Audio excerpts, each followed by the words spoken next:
بعد التأجيل عدة مرات، وصل الرئيس الجزائري إلى العاصمة موسكو في زيارة تستغرق 3 أيام من شأنها تعزيز التعاون بين البلدين بحسب الرئاسة الجزائرية، والذي يمتد لعقود. الزيارة هي الأولى لتبون، وتأتي في وقت كان من المقرر تحديد موعد زيارته إلى فرنسا، ولكن لم يعلن عن موعدها حتى الآن. وفقا لبيان الرئاسة الجزائرية، فإن الزيارة أتت تلبية لدعوة من الرئيس الروسي فلاديمير بوتين. كان في استقباله وزير الزراعة الروسي ديمتري باتروشيف في المطار. تهدف الزيارة إلى التوصل لصفقات تعاون في قطاعات الطاقة والزراعة والصناعة والبنية التحتية تكنولوجيا المعلومات. التقى تبون برئيس الوزراء الروسي ميخائيل ميشوستين. من المقرر أن يلتقي بالرئيس بوتين غدا، وسيشارك تبون في أعمال المنتدى الاقتصادي الدولي بسان بيترسبرغ.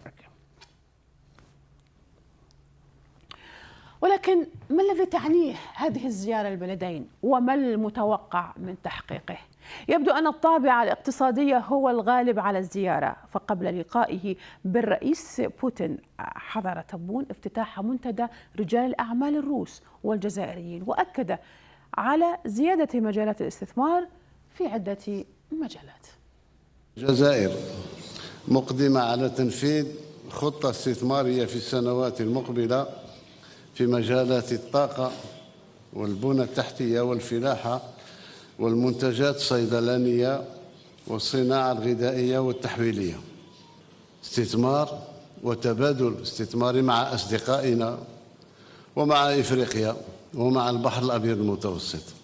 الجزائر كانت تعتمد فقط على المحروقات، واليوم تقرر من خلال السياسة الجديدة للجزائر أن نتحرر نهائيا من المحروقات.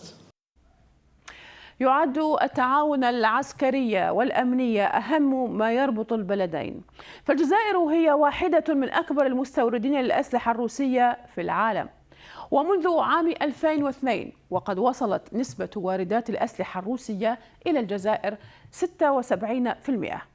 هذا التعاون العسكري يؤرق الغرب، وأصبح يشكل حرجا للجزائر بعد الحرب الروسية الأوكرانية. تصدير الغاز إلى أوروبا أيضا من المتوقع أن يكون ضمن مناقشات بوتين وتبون للتنسيق بينهما، فبعد الحرب ابتعدت أوروبا عن الغاز الروسي واتجهت إلى الجزائر لتصبح أكبر مورد لإيطاليا على سبيل المثال. والجزائر التي استفادت من الأزمة الأوكرانية في هذا الملف تأمل أيضا في مزيد من التعاون في مجال التنقيب عن الغاز. تحاول الجزائر أيضا الحصول على دعم روسي للانضمام إلى مجموعة بريكس، فقد أبدت موسكو سابقا ترحيبها بالانضمام على لسان وزير خارجيتها سيرجي لافروف.